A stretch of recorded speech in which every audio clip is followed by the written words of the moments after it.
Alright, can I be honest with you right now? Literally last night, it took us an hour to get my 2-year-old to sleep. We put her down, and 5 different times she came out of the room. First we wanted milk, then we wanted water, then we wanted dolls, then we wanted a book, and then for some random reason, when she'd forgotten about other things she might want, she apparently wanted a piece of bread. She still wasn't asleep, and look, I've been in childcare for about 15 years. So sometimes, even for me, bedtime can feel like an absolute battlefield. I get it. Not just professionally, but personally. Literally right now, like last night. So the good news, though, is that bedtime doesn't always need to be like this. And today, I'm going to give you 10 different bedtime routine tips that genuinely work most of the time.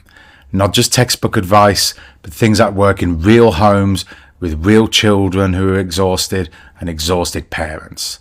And like the last video, at the end, I've got another free downloadable, which just goes over all the bedtime routine checklists that I'm going to talk about. That again, you can put on your fridge or your child's bedside table. Let's get into it.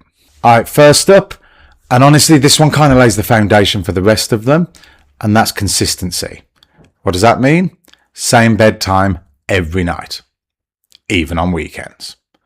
But look, I know what you're thinking, but weekends are different. You know, I've got some people coming over, or we fancy a late night. Honestly, every now and again, that's fine. But the more random your child's sleep times are, the more random that their body clock will just be all over the place. So just try and pick a realistic time for you and your child. That way, their body clocks will just naturally start to wind down at that time, and honestly make the whole process a heck of a lot smoother. Okay, so reason number 2, we got screen time. I know, but if your child does use a device, try and keep them off it for about an hour before they go to bed. See, the blue light in your phones and your iPads and all of that blocks something in the brain called melatonin, which is the sleep hormone, and then that means that children still think it's daytime. So just try and slip it out for something just as calming.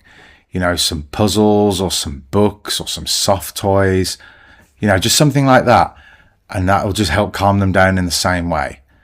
But also, put your own devices down as well. I know it means that you're not going to be able to watch my awesome videos, but children look at the world and they'll see that you're on your phone and think that's not fair. And it might just save a lot of tantrums of them trying to grab it and having that battle. Choose them wisely. Okay, tip number 3, changing the environment in your house. This one is so simple and so underutilized. Just about 30 to 45 minutes before bedtime, just start to bring everything down just to lower the atmosphere. Dim the lights, turn off any background noise, just lower the tone in your voice. This sends a signal to your child's brain that the day's coming to an end and we're starting to wind down. Children are incredibly responsive to their environment. A calm house equals a calm child. Loud music, television noise, lights on at 7 p.m. creates a child who's just wired and just bouncing off the walls. Just try and bring it all down. It's so simple and so effective. Okay, tip 4, a nice warm bath. Now, a nice warm bath isn't just a nice thing to do at the end of the day. There's actual science behind it too. See, when your child gets out of a bath, their body temperature drops just slightly. That slight drop in temperature sends signals to the rest of the body to help them trigger sleep. Now, also, bath times can be part of a really good routine at the end of the day. If they have their nighttime bath, then they know bed shortly afterwards. Routines are great for children. You know, it helps them feel in control. It helps them feel safe, secure, and supported in their environment as well. Also, with the nighttime bath, don't let it be a splash fest. Save those for the day. Otherwise, all you're doing is just winding them back up and not settling them back down. Okay, so tip number 5 is a predictable nighttime routine. This is honestly one of the most important things I can tell you. Children feel really safe when they know what's coming next, and a predictable routine does that beautifully with their settling. It doesn't need to be complicated. For me personally, and this is a bit of a, you know what, I'm just going to say it because I want to be honest with you guys. I make up a silly song to remind her that what we do each night. And it's a nighttime thing now where I just bust into this silly song. And, you know, it's just part of our nighttime routine now. He goes, bath time jammers, book and bed. It's a bath time jammers, book and bed. It's time for bath time jammers, book and bed. We just, you know what I mean? It's daft, it's simple, but it's ours. Do you know what I mean? And that way she knows each step and what comes next with all of that. And when your child knows that, they stop fighting what comes next, and it makes that whole nighttime routine a lot smoother. Okay, so tip 6, read together every night if you can. Look, I really want to talk about this because this is really important, not just as a bedtime strategy, but as something really, really important. A bedtime story is calming, yes. It winds children down, yes. But it's also one of the most powerful things you can do with your child. It helps their language development, their emotional literacy, their imagination, and just your relationship with them. As a childcare professional, I've seen the difference reading makes in children's lives. I've seen it as a dad with my own children, the difference it makes as well. Even if it's just 5-10 minutes at the end of the night, pays dividends later on. Choose books though at night with a calm, soothing tone. No superheroes or anything exciting at that moment. Just something just to settle them into that nighttime routine. Alright, tip number 7 for you guys. I've got white noise or soft music, and it's a genuine game changer. I know it might sound a bit gimmicky, but once you try it, you'll even wonder how you ever survived without it. For babies especially, white noise can mimic the sounds of the womb. It's genuinely calming and familiar to them, like that safe space they had in there. For toddlers and older children, it blocks out any household noise, such as the TV downstairs or a loud car going past, or, just even a noisy sibling. You don't even need an expensive machine either. There are free white noise apps. There's really long videos on YouTube. Even like a basic fan that's going around and around in a room, that can be a good background noise to soothe them as well. Honestly, try it for a week and see if you can tell the difference. A lot of parents have come back and told me it's the single biggest change they ever made to their child's nighttime routine. Okay, so tip number 8, end it with a loving ritual. Make it yours, personal to you and your child. Every bedtime routine should end with something loving and consistent, whether that's a hug, or a kiss, or a special phrase, something that signals that it's the end of the day and you are safe and you are loved. Look, in our family, we have our own special thing at bedtime. I'm not going to tell you what that is because I want you to create your own, something that belongs to your family.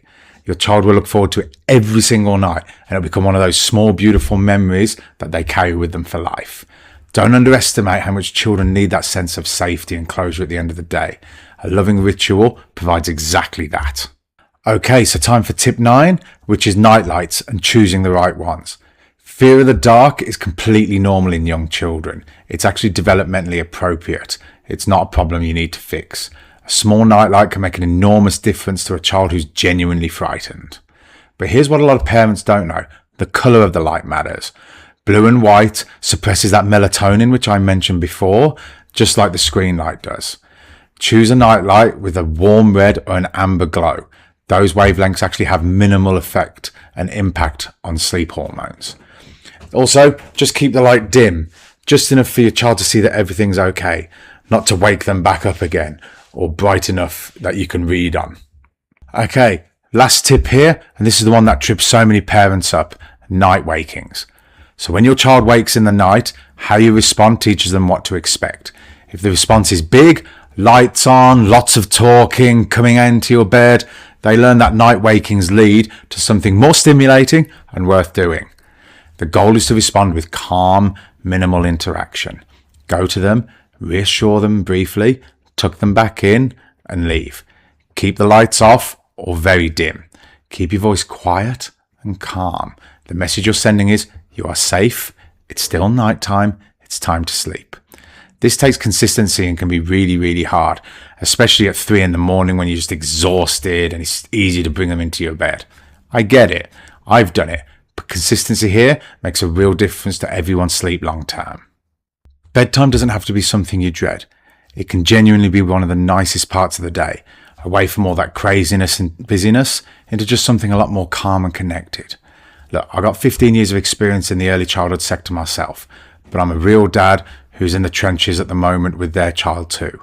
So I know that these tips work, not just from research, but from real life, real children, and really exhausted parents.